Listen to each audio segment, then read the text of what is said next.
할렐루야. 감사합니다. 우리가 7월 10일 월요일부터 매일 성경 이사야의 말씀을 지금 묵상하고 있습니다. 7월 달부터 매일 성경 이사야의 말씀을 묵상하는데 8월 중순까지 제가 이렇게 펼쳐보니까 8월 15일까지 해가지고 거의 2달 가까이 이사야의 말씀을 묵상합니다. 지금 매일 성경을 묵상하면서 제 솔직한 마음이었습니다. 이사야의 말씀이 이렇게 은혜스러운 말씀인지 예전에는 미처 몰랐구나.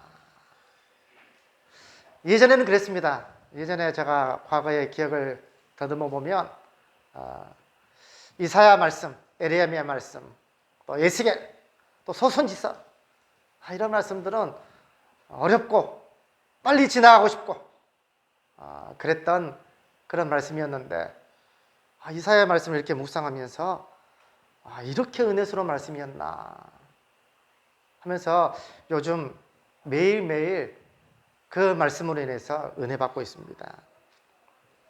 더불어 수요 예배도 마찬가지입니다. 지금 마태복음을 강의하고 있습니다. 정말 저 개인적으로 많은 은혜를 받고 있습니다. 처음에는 마태복음을 선택하고 강의할 때 걱정이 좀 많았습니다. 왜냐하면 성도들이 너무나 잘 알고 있는, 익히 너무나 잘 알고 있는 말씀이었기 때문에 정말 이것을 강의를 할까 또 하면서도 첫 강의를 하면서 걱정을 했었습니다. 그런데 정말 마태복음을 강의하면서 저 자신이 사실 많은 은혜를 받습니다. 한 가지 안타까움이 있다면 이러한 좋은 말씀, 정말 이 은혜스러운 이 말씀을 많은 성도들이 함께 들었다면 얼마나 좋을까 하는 그런 마음을 갖습니다. 그리고 만약 제가 기도했던 것처럼 한 가지 걱정스러운 부분이 있다면 이러한 은혜스럽고 좋은 이 생명의 말씀을 이것밖에 전하지 못할까, 그런 조심스러운 부분도 있습니다. 우리 이 시간 함께 이 말씀을 묵상하면서 제가 받았던 그 은혜들이 고스란히 우리 성도님들에게도 그렇게 전해지고 또 함께 은혜 받고 위로받는 귀한 시간이 되기를 주님의 이름으로 축원드립니다. 이것은 제가 하는 이야기가 아닙니다. 우리 매일 성경에 그렇게 나와 있습니다. 합동 신학대학원 구약학 교수입니다. 박덕준 교수.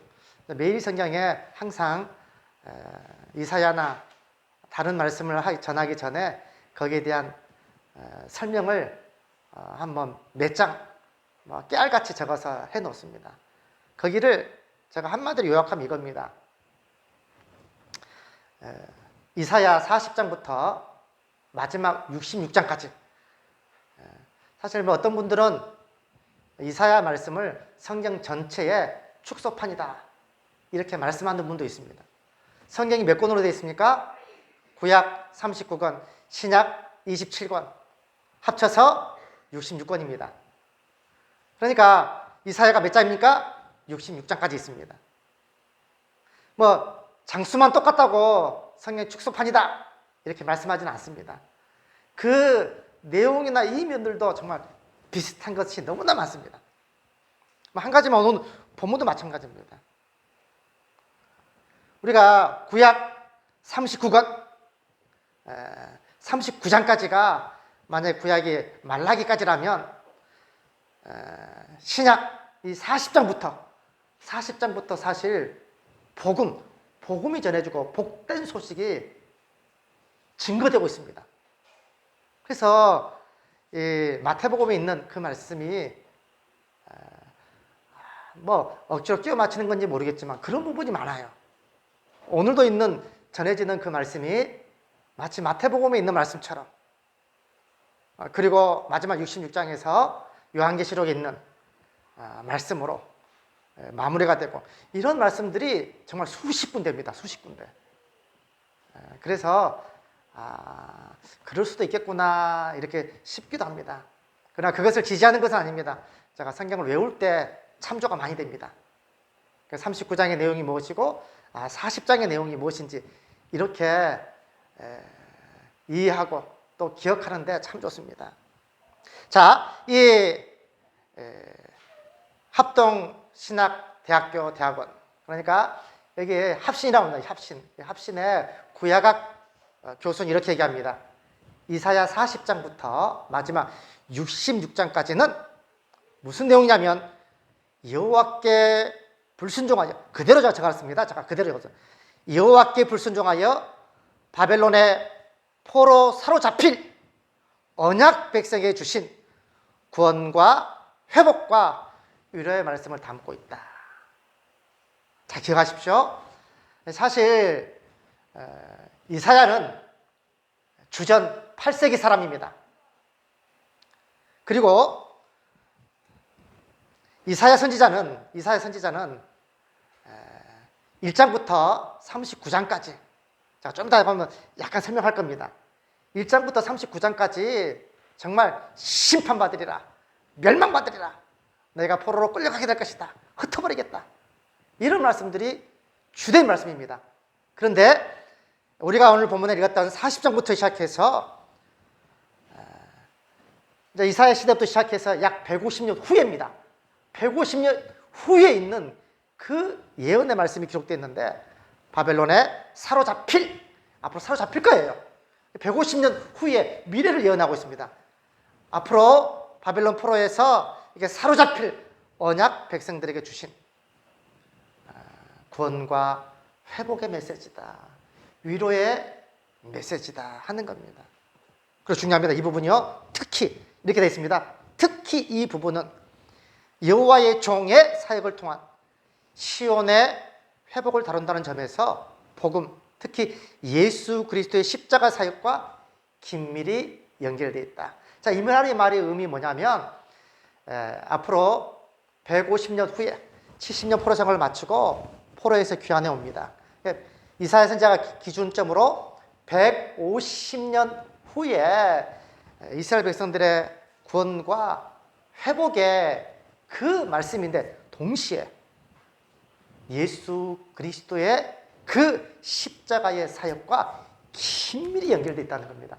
동시에 같이 보라는 겁니다. 그러니까 이스라엘의 회복과 나중에 예수님께서 오셔서 하나님의 백성들을 구원시키는, 또 십자가의 구속의 그 사건과 함께 보라는 겁니다. 그렇게 보셔야 됩니다. 자, 제가 1장부터 39장까지를 잠깐 요약하겠습니다. 그래야만 오늘 본문의 말씀이 정말 더 밝게 드러납니다. 자, 1장부터 39장까지 주된 그 요약의 말씀이 사실은 이사야 1장입니다. 1장. 이사야 1장은 1장부터 39장까지, 우리가 이제 1장부터 39장까지입니다. 이 39장까지의 전체 서론과도 같습니다. 그래서 시작부터 어떻게 시작하냐면, 이사야 선지자가 1장 2절입니다. 하늘이여 들으라, 땅이여 귀를 기울이라. 하늘이여 들어보라는 겁니다. 땅이여 귀를 기울이라는 겁니다. 무슨 말씀을 하기에, 어떤 말씀을 전하기에 이사야 선지자가 이렇게 외칩니까? 하늘이여 들어보라, 땅이여 귀를 쫑긋하게 기울여 들어보라. 여호와께서 이렇게 말씀하셨다는 겁니다. 내가 자식을 양육하였거늘 그들이 나를 거역하였도다. 이스라엘 백성들을 가리키는 겁니다. 하나님께서 정말 자식같이 아닙니다. 그냥 자식으로 보는 겁니다. 이스라엘을 자식을 양육하였거늘 그들이 나를 거역하였도다. 3절 말씀에 소는 그 임자를 알고 나귀는 그의 주인의 구유를 알건만은 이스라엘 백성들은 알지 못하고 나의 백성은 깨닫지 못하는도다. 한마디로 말하면 뭡니까? 이 소만 또 못한 놈들아, 나귀만 또 못한 놈들아, 이런 말하고 똑같은 겁니다.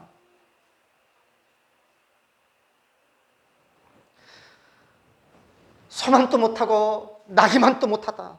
소는 그 임자를 알고 있는데, 또 나기는 그 주인의 구유를 아는데 소만도 못하고 나기만도 못한 놈들아 하는 겁니다. 그리고 4절 말씀에 보니까 슬프다 범죄한 나라요. 이스라엘 백성들을 가리켜서 온통 범죄한 나라요, 허물진 백성이요, 행악의 종자요, 행위가 부패한 자식이로다. 4번이 강조돼서 4번이. 2번 연달아면 강조라 그랬습니다. 근데 3번도 아니고 4번까지입니다. 보니까 슬프다 범죄한 나라. 뭐 때문에요? 허물진 백성이고 또 행악의 종자고 행위가 부패한 자식이로다. 뭐 때문에 그러냐면 그들이 여호와를 버렸다는 겁니다. 그들이 그렇게 믿고 믿었던 그 여호와를 버렸다는 겁니다. 뿐만 아니라 이스라엘의 거룩하신 하나님입니다. 그 만군의 하나님을 만홀히 여겨 멀리하고 물러갔도다. 너희가 어찌 매를 더 맞으며 폐역을 거듭하며 온 머리는 병들었고 온 마음은 피곤하였다. 그래서 머리끝에서 발끝까지 다 병들었고 죄악으로 가득 찼다는 겁니다. 그래서 6절 말씀에 발바닥부터 머리까지 상한 곳이 없습니다. 발바닥부터 머리까지 상한 곳이 없고 다 터졌고 정말로 다 죄악으로 가득 찼다 하는 겁니다. 그래서 하나님께서 심판하시겠다는 거예요. 너희의 땅은 황폐하게 만들어버리고 너희의 성읍들은 불에 다 태워버리고 너희의 토지는 이방인들에게 다 넘겨줄 것이다. 이방인에게 파괴될 것이다. 예, 1장부터 39장까지의 전체 서론과도 같습니다. 그 내용이 주를 이룹니다. 심지어는 예배에 대해서도요, 제사죠. 구약은 제사, 예배입니다. 하나님께서 11절 말씀 보니까 너희의 무수한 재물이 내게 무엇이 유익하냐? 너희가 그렇게 많이 예배 드린다고, 제사 드린다고, 그렇게 드렸던 그 재물이 내게 무엇이 유익하냐? 하나님께서 기뻐하지 않겠다는 겁니다. 그리고 예배 드리러 얼마나 오는지 몰랍니다. 정말 수천 번, 수만 번 예배 드리러 옵니다. 그런데 하나님께서 뭐라고 얘기하냐면 내 마당만 밟을 뿐입니다. 우리가 그렇게 예배 드리는 건 아닙니까? 형식적인 예배로, 외식적인 예배로 주일이 되니까 어쩔 수 없이, 아니면은 목사에게, 성도들에게 얼굴 한번 보러. 만약에 그렇게 예배 드린다면 하나님께서는 여전히 우리들에게 내 마당만 밟을 뿐입니다. 그렇게 말씀하실 겁니다. 오늘 우리가 맥주 감사제를 드립니다. 그런데 하나님께서 그렇게 예배 드리는 것 정말 가져오지 말라 그러고 가증히 여기든 바다. 그래서 14절 말씀에 월삭이라는 것은 매월 첫 번째 드리는 그 예배입니다. 월삭과 안식일과 대회로 모이는 그러한 것들 다 하시라고, 성회, 거룩한 모임입니다. 이러한 여러 가지 모임들, 3대 절기, 7대 절기까지요. 모든 절기들, 너희가 악을 행하는 것을 내가 견디지 못하겠다는 겁니다. 혹시 우리가 그러한 예배를 드리는 건 아닙니까? 그러한 절기를 드리는 것 아닙니까? 하나님 두려우신 분입니다. 하나님 앞에 예배 드리는 겁니다. 사람 앞에 예배 드리는 게 아닙니다. 하나님을 두려워하셔야 됩니다. 하나님을 경외하셔야만 합니다. 자, 그리고 39장의 마지막에 어떻게 끝난가 보십시오. 1장부터 시작해서 계속해서 그런 내용이에요. 너희가 나를 버렸다. 너희의 그 모든 성읍이 우상으로 가득 찼다. 내가 너희를 치리라. 불로, 물로 멸망시키리라. 그리고 너희를 저 열방 가운데 흩어버리겠다. 그런 내용들이 주를 이룹니다. 그리고 마지막 장에 어떻게 끝난가 보십시오. 마지막 장이 짧습니다. 39장인데 히색의 왕이 죽을 병이 걸렸습니다. 그런데 거기서 남을 얻어서 15년을 연장받습니다. 그때 그 축하로 바벨론에 있는 사절단이 옵니다. 이때까지만 해도 바벨론은 큰 나라가 아닙니다. 이제 신흥 강국으로 떠오르려고 하는 나라예요. 그때까지만 하더라도 아수르가 대제국입니다. 아수르 대제국. 자, 이제 떠오르는 그러한 바벨론 사절단이 온 겁니다. 왜 오냐면 연합해서 아수르를 대항하기 위해서 옵니다. 이 바벨론 사절단이 축하하기 위해서 왔습니다. 그러니까 히스기야 왕이 기뻐해서 모든 보물 창고들을 다 보여줍니다. 보물 창고부터 시작해서 모든 귀한 것들, 귀한 곳 정말 다 보여줍니다. 그때 하나님께서 하신 말씀이 39장 6절 말씀에 보라 날이 이르리니 네 집에 있는 모든 소유와 보여줬던 모든 소유와 네 조상들이 오늘까지 쌓아두었던 모든 것이 모두 바벨론으로 옮긴 바 될 것이다. 남을 것이 없으리라. 모아가지고 다 가져간다는 말입니다.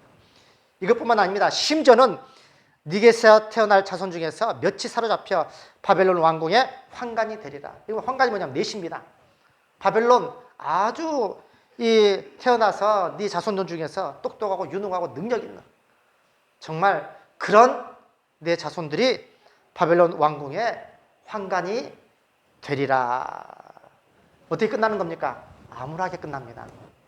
정말 39장까지는 이사야 이 말씀이 정말 깜깜하고 소망이 없이 암울하게 딱 끝나는 겁니다. 자, 그랬던 하나님이 갑자기 40장부터 1절 보십시오.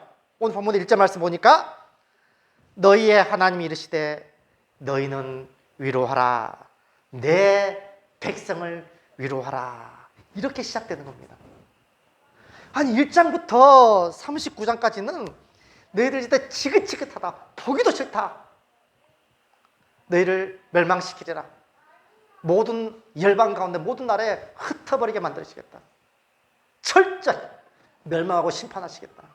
이랬던 하나님이 40장부터 갑자기 하나님이 이르시되 너희는 위로하라. 내 백성을 위로하라. 자, 40장부터 마지막 66장까지 어떤 내용이라 있습니까? 구원과 회복과 위로의 메시지라고 있습니다.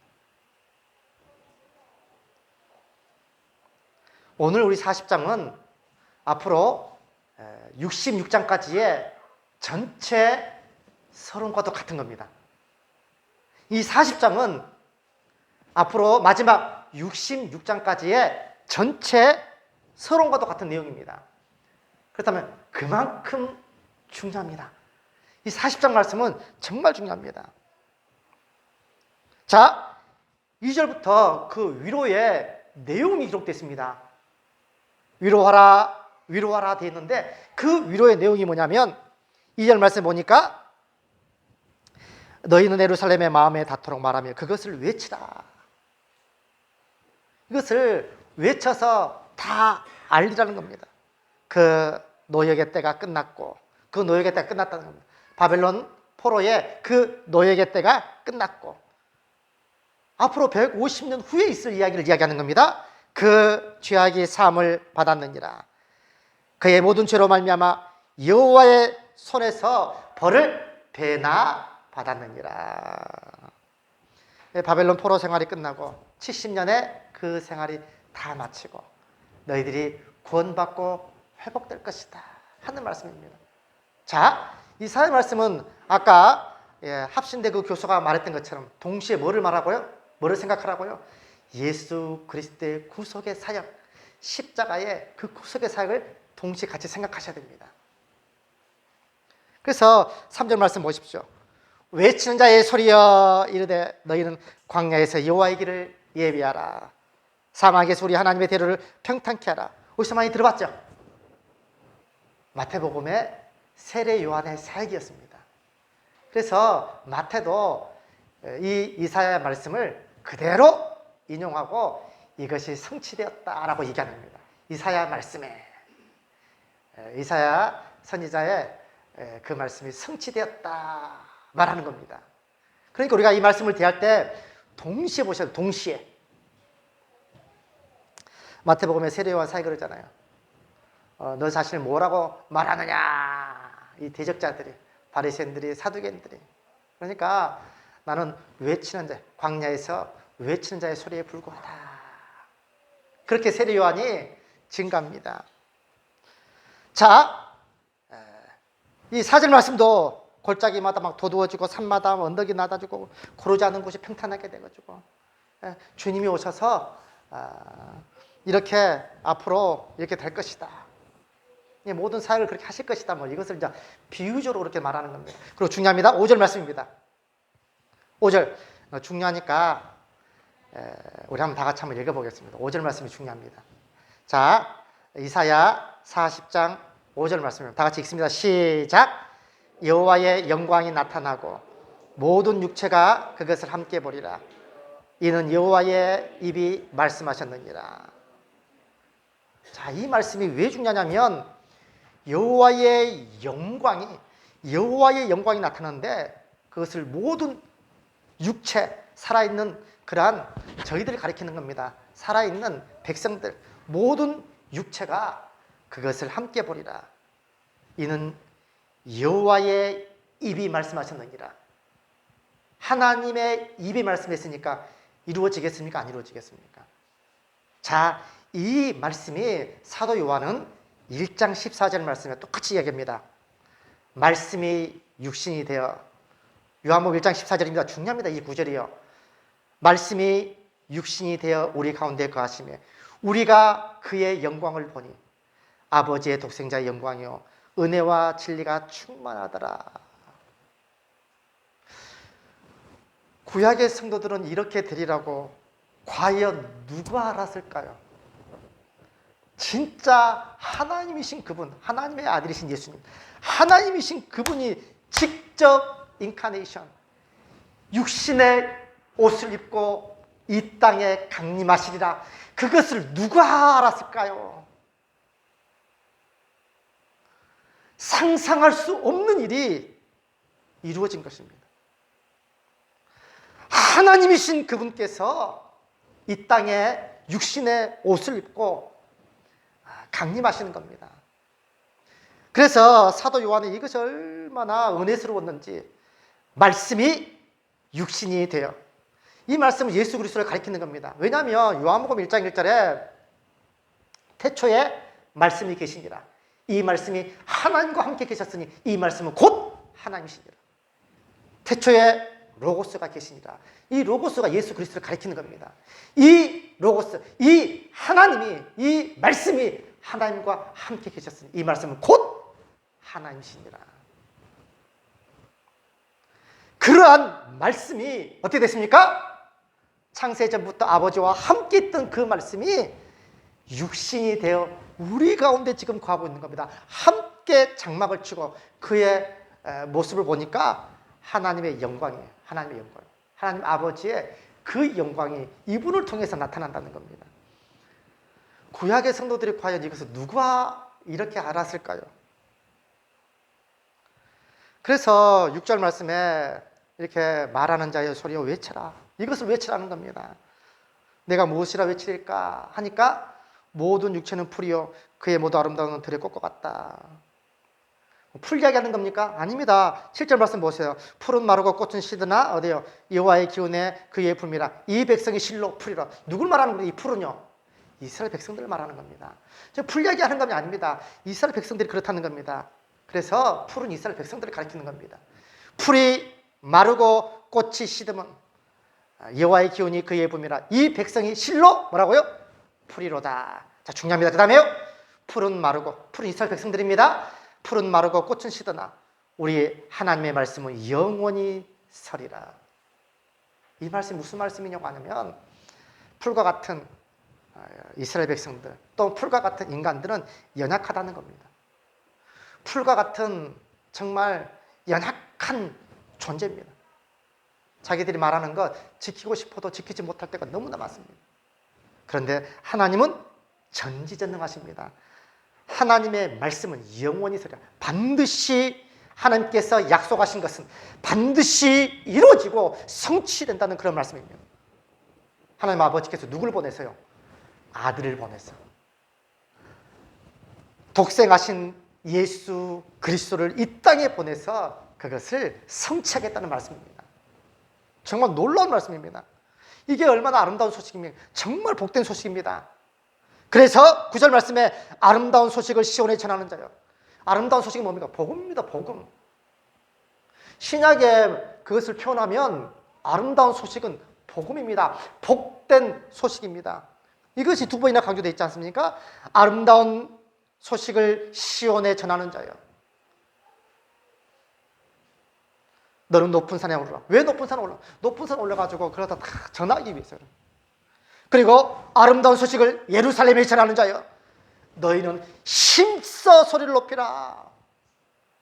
이 복된 소식을 그렇게 전하라는 겁니다. 이 복된 소식을. 그리고 이 9절 하반절에 맞아 뭐라고 이야기합니까? 중요합니다. 저도 이 빨간 걸로 표시한 너희의 하나님을 보라는 겁니다. 와, 저는 여기서 놀랐습니다. 물론 그게 10절 말씀에 분명히 나옵니다. 구체적으로. 지금 아름다운 소식을 시온에 전하는 자여, 아름다운 소식을 예루살렘에 전하는 자여, 크게 외치고 크게 전하라. 왜냐하면 너희 하나님을 보라는 겁니다. 너희의 하나님을 보라는 겁니다. 10절에 구체적으로 보라. 보라, 강조입니다. 강조. 보아라. 보아라. 참 똑똑히 보아라. 주 여호와께서 강한 자로 임하실 것이다. 여호와 하나님께서 강한 자로 이 땅에 임하실 것이라고 합니다. 그리고 친히 그의 팔로 다스릴 것이다. 보라, 상급이 그에게 있고 보응이 그 앞에 있고, 상을 주고 심판하시고 하시는 분이라는 겁니다. 잘하면 상을 주고 못하면 심판하시는 그런 하나님이십니다.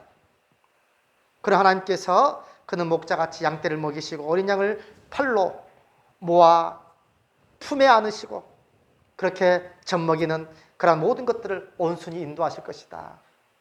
물론 1차적으로는 바벨론 포로에 있던 그들을 가리켜서 하신 말씀입니다. 바벨론 포로에서 정말 어려운 포로 생활하며 하늘의 위로를 구하는 그들에게 하나님께서 내가 친히 강림할 거다. 너희를 구원하리라. 너희를 구속하리라. 너희가 이렇게 힘들고 어려운 생활하는데 너희를 보호하리라. 구원과 회복과 위로의 메시지입니다. 근데 이 말씀이 동시에 정말 하나님이 이렇게 인간의 몸을 입고 강한 자로 임하시는 겁니다. 이렇게 될 거라고 누가 상상이나 했겠습니까? 상상할 수 없는 그 일이 현실로 이루어지는 겁니다. 하나님이신 그분께서 친히 강림하시고 그 백성들에게 하나님의 말씀을 전하고 친히 아픈 자를 어루만져 주시고 또 병든 자를 고치시고 귀신 들린 자를 구원시켜주고 복음을 증거하며 끝내는 우리의 죄를 위해서 십자가에서 죽으셨습니다. 이거보다 더 큰 은혜가, 이거보다 더 큰 복된 말씀이 어디 있습니까? 그분께서 목자같이 양떼를 그렇게 먹이시는 겁니다. 이보다 더 아름다운 소식이 어디 있습니까? 이보다 더 복된 소식이 어디 있겠습니까? 이거는 단지 이스라엘 백성들뿐만 그렇게 해주는 게 아닙니다. 하나님은 그것보다 더 원대한 계획을 갖고 계셨던 겁니다. 단지 이스라엘 백성들뿐만이 아닙니다. 모든 민족, 모든 족속, 모든 열방, 모든 백성들에게 하나님께서 구원의 복된 소식을 전해주는 겁니다. 그런데 그것뿐만 아닙니다. 이것은 시대를 초월해서 아담부터 시작해서 앞으로 예수님께서 재림하실 그때까지 하나님의 택한 모든 백성들의 그러한 복음을, 복된 소식을 하나님께서 전해주기 위한 놀라운 구원 계획을 가지고 계셨던 겁니다. 인간들은 풀입니다. 연약합니다. 약속을 지키고자도 지킬 수 없는 연약한 존재들입니다. 그러나 하나님은 한 번 하신 그 말씀은 반드시 이루어지고 성취하고 반드시 만드시는 분입니다. 하나님의 말씀은 영원히 쓰게 되는 겁니다. 얼마나 큰 위로의 말씀입니까? 그리고 시간은 좀 지났지만 조금 더 하겠습니다. 이 갑자기 또 이제 12절부터 갑자기 이제 여러 하나님이 어떤 분이신가를 계속 설명합니다. 12절부터 14절까지에 측량할 수 없는 하나님. 그 메리생에 그렇게 소제목 나와 있습니다. 제가 좀 말을 좀 빨리 하겠습니다. 너무나 크신 하나님입니다. 12절 말씀 보십시오. 누가 손바닥으로 바닷물을 헤아렸으며 뼘으로 하늘을 쟀고 땅의 티끌을 그렇게 뒤에 담아 보았느냐. 하나님은 이 모든 것들을 창조하신 분입니다. 13절 말씀 보시면 누가 여호와의 영을 지도하였으며 그의 모사가 되어 그를 가르쳤느냐. 누가 이것을 계획하는데 이런 놀라운 복된 소식, 구원의 소식, 이 아름다운 소식을 하나님께서 전하는데 그것을 계획하고 이루시고 성취하는데 누가 하나님의 모사가 되었느냐. 누가 더불어 의논하였느냐. 누구와 더불어 의논하느냐. 누구도 안 한 겁니다. 하나님께서 친히 하신 겁니다. 그리고 15절부터 17절 말씀까지는 열국보다 크신 하나님. 열국을 보면 보라 그에게는 열방이 통에 한 방울 무가 같은 겁니다. 하나님 앞에서는 보아라 그래, 보아라. 아무리 열방이 크고 대제국일지라도요, 하나님 앞에서는 통에 하나의 물방울과 같은 거예요. 물방울과 같은 거예요. 하나님 앞에서는 저울에 작은 티끌 같다. 섬들은 떠오르는 먼지 같다. 섬들은 열방을 가리키는 겁니다. 섬들은 떠오르는 먼지 같다. 하나님은 이와 같이 열방보다 더 크신 분입니다. 이스라엘 백성들이 아무리 바벨론 포로에서 힘들게 고생하고 정말 구원할 길이 좀 깜깜합니다.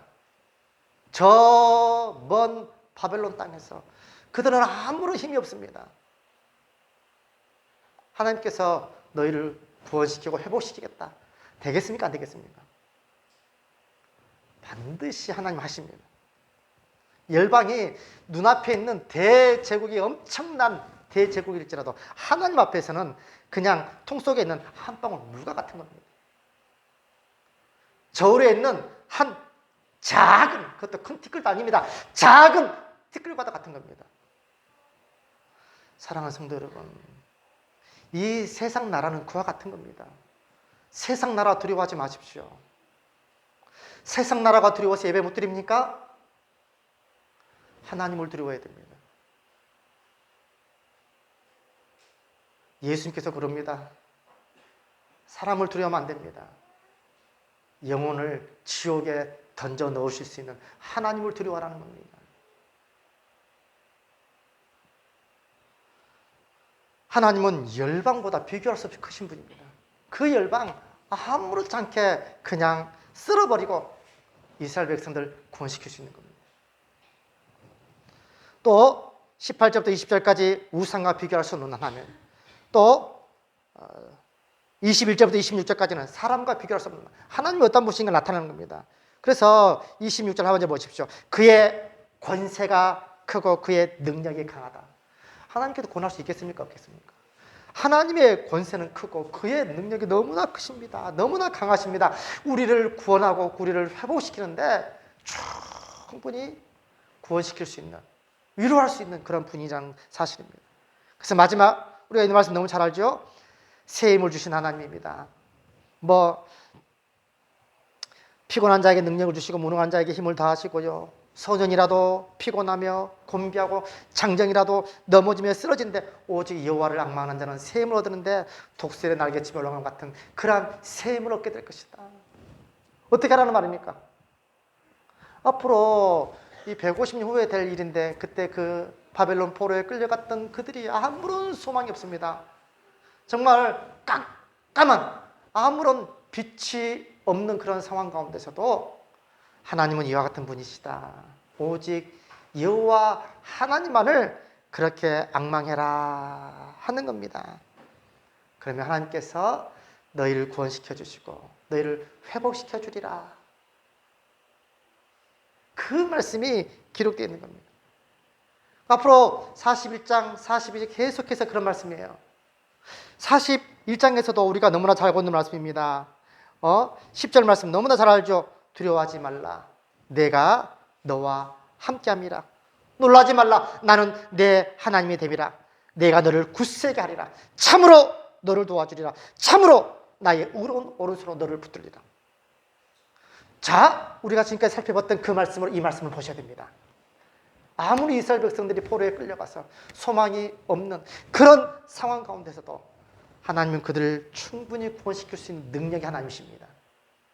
열방을 한 방울의 물과 같이 여기시고요. 또 작은 티끌과 같이 그러한 여기시는 분입니다. 그 열방중, 그 대제국 바벨론 나라중 아무것도 아닙니다. 지금 이 세상이, 이 나라가 우리를 두렵게 만듭니까? 이 나라 아무것도 아닙니다. 하나님 앞에서는 작은 티끌에 불과합니다. 하나님을 두려워하셔야 됩니다. 그러면서 두려워 말아라. 내가 너와 함께 할 거다. 놀라지 말아라. 나는 내 하나님이 아니냐. 내가 너를 굳세게 주겠다. 참으로 너를 도와주겠다.